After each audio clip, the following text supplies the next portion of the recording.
Morning, children. Class 8. Welcome back to online class. RPS Public School. SST. History. Now, Chapter 4. Rural Life and Society. आज इस chapter की शुरुआत में कर रहा हूं रूरल लाइफ एंड सोसाइटी। देखिए, सबसे पहला इंट्रोडक्शन है। In this chapter we will study about land revenue settlement which introduced by the British in India. आज इस चैप्टर के बारे में जो हम पढ़ने जा रहे हैं वो कि इस लैंड रेवेन्यू सेटलमेंट सिस्टम है जो कि ब्रिटिश हुकूमत के द्वारा हमारे भारत में लगाया गया था, यानी ईस्ट इंडिया कंपनी के द्वारा। After the battle of Buxar, British got the Diwani right over Bengal, Bihar and Odisha, that is the right to collect the land revenue। आपको बता दें कि बक्सर के युद्ध के बाद में बंगाल, बिहार और उड़ीसा की जो दीवानी थी वह सीधा ईस्ट इंडिया कंपनी के हाथ में आ गई थी और जो रेवेन्यू वसूलना था, रेवेन्यू कलेक्टिंग सिस्टम था, वो उन पर अधिकार हो गया ईस्ट इंडिया कंपनी का। For the growing of administrative expense of company the made land revenue settlement system. देखिए, कंपनी जो यहाँ पे आ गई थी, भारत में आ गई थी, तो भारत में आने के बाद में उनको एक ऐसी चीज की जरूरत थी जिससे कंपनी का खर्चा निकल पाए। And the British introduce the 3 land revenue settlement system India. और इस तरह से ब्रिटिश ने 3 लैंड रेवेन्यू सिस्टम जो है वो इंट्रोड्यूस किया। वो क्या था? हमारा जमींदारी सिस्टम, रैयतवारी सेटलमेंट और महलवारी सिस्टम। जमींदारी सिस्टम को ही परमानेंट सेटलमेंट सिस्टम के नाम से जाना जाता है। तो चलिए आज स्टार्ट करते हैं। तो इस चैप्टर में जाने से पहले हम देखेंगे और पाएंगे कि यह चैप्टर बहुत ही ज्यादा इंपॉर्टेंट होने वाला है, क्योंकि हाफ ईयरली से इस चैप्टर से भी कुछ क्वेश्चंस आपके आने वाले हैं। तो देखिए, दीवान के तौर पर कंपनी अपने नियंत्रण वाले भूभाग के आर्थिक मामले के मुख्य शासक बन गई थी। यानी कि अब दीवानी मिलने के बाद में उसके हाथ में पूरा शासन व्यवस्था आ चुका था। अब उसे अपनी जमीन पर शासन चलाने और आमदनी को व्यवस्थित करने का रास्ता ढूंढना था। इसके लिए उसे एक रास्ता ढूंढना था जिससे कंपनी के बढ़ते हुए खर्च को पूरा करने के लिए काफी आमदनी जुटाया जा सके। ठीक, व्यापारिक कंपनी के नाते उसे यह ख्याल भी रखना था कि वह अपनी जरूरत की चीजें खरीदती बेचती रहे, क्योंकि ब्रिटिशर्स मोस्टली यहाँ पे एक तरह से ट्रेडिंग के लिए ही आए थे। समय के साथ कंपनी को यह भी समझ में आने लगा कि उसे सावधानी के साथ आगे बढ़ना होगा। बाहरी ताकत होने की वजह से उसे उन लोगों को भी शांत रखना था जो गांव देहात में पहले शासन चला चुके थे और जिनके पास अभी भी काफी ताकत और सम्मान था। ऐसे जो लोग स्थानीय सत्ता में रह चुके थे उन्हें नियंत्रित करना तो जरूरी था, लेकिन उन्हें खत्म नहीं किया जा सकता था, उनको हमेशा साथ ही लिया जा सकता था। तो कंपनी जो है वह दीवानी तो ले ली, लेकिन अभी कंपनी जो है अपने आप को खुद व्यापारी ही मान रही थी, व्यापारी ही अपने आप को समझ रही थी। क्यों? क्योंकि आपको सबसे पहले बता दें कि 7th क्लास में आपने पढ़ा होगा, जब मैंने मुगल एम्पायर के बारे में आपको पढ़ाया था कि मुगल एम्पायर जब यहाँ पे आया, या सल्तनत पीरियड से ही मैंने पढ़ाया होगा, एक इक्ता सिस्टम पढ़ाया था जो कि कुतुबुद्दीन ऐबक ने प्रारंभ किया था। अपनी सल्तनत के खर्चे को चलाने के लिए उसने एकता सिस्टम का प्रारंभ किया था। महलवारी सिस्टम जो है वह अकबर के द्वारा प्रारंभ किया गया एक इनिशियल था, जो कि उसके द्वारा प्रारंभ हुआ। साथ ही फिर से शेरशाह सूरी भी आया, उसने भी, लेकिन वह अपने इस लैंड रेवेन्यू सिस्टम में काफी सुधार लाया। वह अच्छी तरह से जानता था, वह समझता था कि अगर शासन व्यवस्था को चलाना है तो शासन व्यवस्था के लिए खर्चे, यानी कि सैनिकों के लिए खर्चे कहां से आएंगे? हमारे बड़े बड़े राजवाड़े हैं, उनको संभालने के लिए खर्चे कहां से आएंगे? इन्हीं लैंड रेवेन्यू सिस्टम से खर्चे से आएंगे। जैसे आज भी हम मालगुजारी देते हैं ना, साल में तुम्हारे पिताजी, तुम्हारे दादाजी जिस जमीन पर जो किसान होंगे वो मालगुजारी तो देते होंगे ना, टैक्स देते हैं ना, उसी से राज्य चलता है, उसी से देश चलता है। ठीक है, तो ये लोग अच्छी तरह से समझ चुके थे।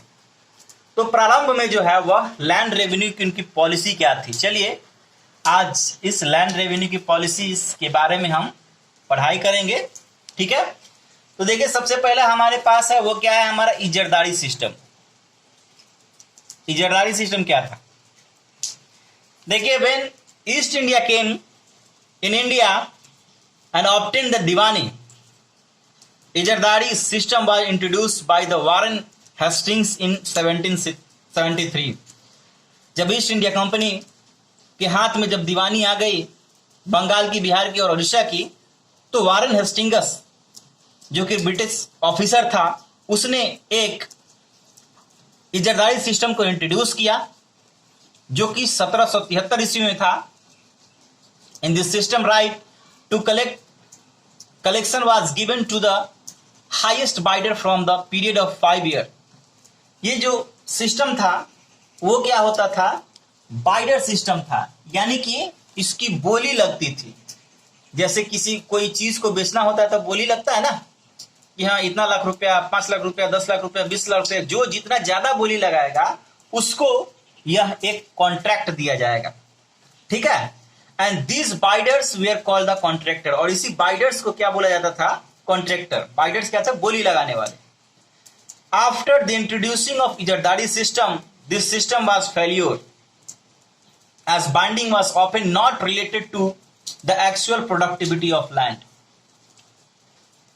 देखिए, जैसे ही इंप्लीमेंट हुआ इजरदारी सिस्टम, तो इजरदारी सिस्टम में आपको पहले ही बताया कि जो ज्यादा बोली लगाएगा, यानी कि कॉन्ट्रैक्ट बेसिस पर ये सभी काम हुआ करते थे। तो कॉन्ट्रैक्ट बेसिस पर जब काम हुआ करेंगे तो जो कॉन्ट्रैक्टर्स होंगे वो क्या करेंगे, ज्यादा से ज्यादा मुनाफा कमाएंगे, और ज्यादा से ज्यादा मुनाफा कमाएंगे, लेकिन उनको इंटरेस्ट नहीं था। क्या इंटरेस्ट नहीं था? अपनी चीजों को पूरा प्रॉफिट दिखाना ब्रिटिश हुकूमत यानी ईस्ट इंडिया कंपनी को। ईस्ट इंडिया कंपनी नहीं उसको दिखा सकती थी, साथ ही वह इस चीज को नहीं इंटरेस्टेड थे कि नए नए टेक्नोलॉजी का इस्तेमाल किया जाए, नए नए बीजों का इस्तेमाल किया जाए, फर्टिलाइजर का इस्तेमाल किया जाए, टूल्स का इस्तेमाल किया जाए, ताकि खेती अच्छी तरह से हो पाए। क्योंकि पीजेंटर्स की हाल जो है, यानी किसानों की जो हाल जो है, वो धीरे धीरे बद से बदतर होती जा रही थी। लेकिन उनको सिर्फ क्या था, अपने चीजों से मतलब था। आपको बात बता दें कि जैसे ही यह चीजें प्रारंभ होती हैं, तो सबसे पहले जो लैंड रेवेन्यू का सिस्टम चलता आ रहा था वो एंशिएंट ही चलता आ रहा था। लेकिन कंपनी ने इस चीज को देखा कि कंपनी को कुछ फायदा नहीं हो रहा था, क्योंकि सब पिछले चैप्टर में मैंने पढ़ाया था 1770 में एक मैसिव फेमाइन आया था, अकाल आया था, जिसके कारण रेवेन्यू में काफी गिरावट आया था और बहुत कम ही रेवेन्यू जमा हो पाया था। तो इस सिस्टम को बदलना था, इसलिए उसने इजरदारी सिस्टम को लाया। लेकिन इजरदारी सिस्टम के लाने के बावजूद भी यह चीजें जो है वो सक्सेसफुल नहीं कर पाई।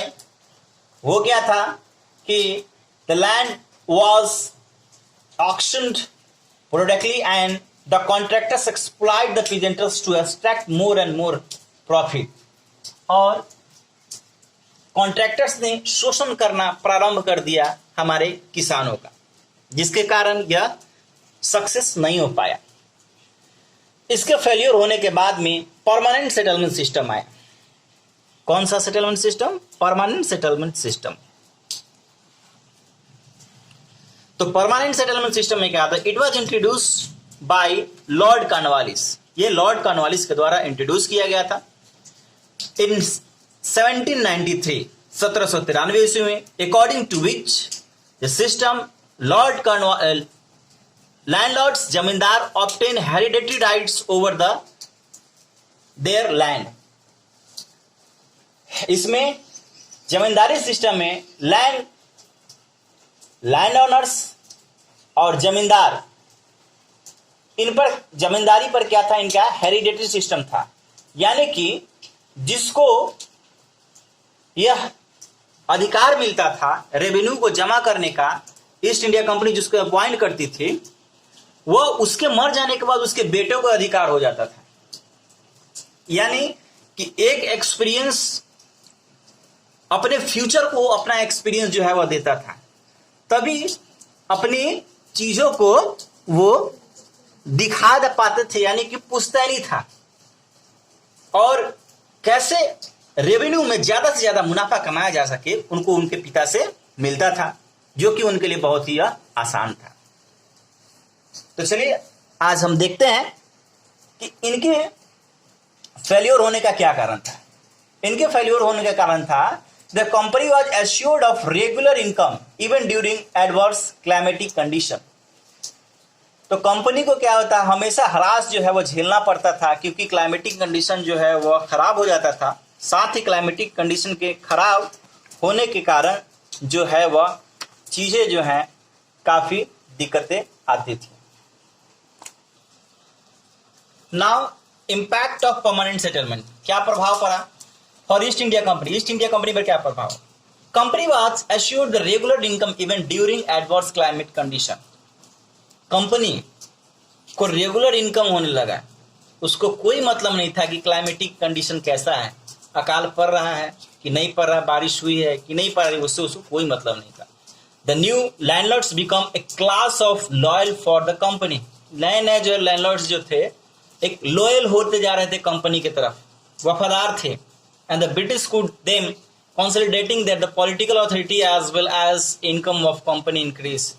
उनको जो है वह क्या करते थे, वो राजनीतिक लाभ के लिए प्रयोग करते थे और साथ ही कंपनी के इनकम को इंक्रीज करने के लिए प्रयोग किया जाता था। पीजेंटर्स पर क्या उनकी स्थिति थी? पीजेंटर्स पर जो स्थिति थी वो भी काफी दयनीय थी। वो क्या थी कि द जमींदार वे टेकन एक्स्ट्रा इनकम। जमींदार क्या करते थे? एक्स्ट्रा इनकम ले लेते थे। एंड द पीजेंटर हैड पे revenue even if the crop was failed. और उनको फिर भी पेड करना पड़ता था, क्रॉप जो है वह खराब हो जाता था फिर भी। Hence then were forced to borrow money lenders money from the money lenders at high rate. और इस तरह से वो क्या करते थे, ब्याज पे पैसे चलाने वाले लोगों से वो ब्याज पे पैसे लेते थे। The condition of peasantry were not good. किसानों की स्थिति सही नहीं थी। Zamindar were not interested to improving the method of agriculture. जिस मेथड पर एग्रीकल्चर हो रहा था, खेती हो रहा था, वो इंटरेस्ट नहीं थे कि इसको और भी डेवलप किया जा सके। In order to gain a maximum revenue of farmer were force to cultivate cash crops as indigo cotton. और उनको फोर्सली जो है वह मजबूर किया जाता था इंडिगो की खेती, कॉटन की खेती, राइस और वीट की खेती करने के लिए। तो चलिए आज नेक्स्ट अभी हमारा क्या है, the Ryotwari system. It was introduced by the Thomas Munro in 1820। 1820 में थॉमस मुनरो के द्वारा रैयतवारी सिस्टम को इंप्लीमेंट किया गया था। This system was implement in Bombay and Madras. ये बॉम्बे और मद्रास में ये सिस्टम जो है वो लगाया गया। And the peasants the ryot were considered the owner of land and land revenue was collection directly from the land. Ryot यानी किसान, किसानों से जो है वो डायरेक्टली अब उसके ऑनर से ही जो है वह कहा गया कि लैंड का जो रेवेन्यू जो है वह जमा कीजिए। And the rate of revenue was fixed at रफली half of the total produce. और रफली जो है वह उसके खेती का लगभग आधा हिस्सा जो है वह उसके रेवेन्यू के रूप में जो है वह फिक्स कर दिया गया कि आने वाले सालों में आपको इतना ही पैसा जमा करना होगा, रेवेन्यू जमा करना होगा। Now in this system the Ryotwari settlement recognise the peasants as the owner of land, high rate of revenue make them depend on money lender। लेकिन इस रैयतवाड़ी सिस्टम में क्या हुआ कि जो पीजेंटर्स थे, जो खुद ही ऑनर थे, तो उनको जो है वो काफी हाई रेट पर जो है वो रेवेन्यू देना पड़ता था, जो कि उनके लिए काफी दिक्कतों का सामना करना पड़ता था। ये रैयतवाड़ी सिस्टम भी जो है वो खत्म हुआ। आखिर क्या कारण था? देखिए, even though the Royat had to pay land revenue directly to the British, they were exploited। Condition कोई भी हो, कोई भी कंडीशन में अगर उनको जमा करना पड़ता था तो जमा करने के लिए उन ये नहीं देखते थे कि हाँ कंडीशन कैसा है, सिचुएशन कैसा है, उसको जमा करना ही पड़ता था, पैसे रेवेन्यू जमा करना पड़ता था। The British fixed their land revenue at the high rate and the Royat were often forced to take loans. Revenue का जो रकम है वो फिक्स कर दिया गया था तो वो बेचारे जितने भी जो पीजेंटर्स थे, जो किसान थे, उनको मनी लेंडर से, यानी कि जो भू माफिया के लोग थे, पैसे वाले लोग थे, उनसे पैसे लेने पड़ते थे, और जो कि काफी इंटरेस्ट पे वो पैसे दिया करता था। ठीक है।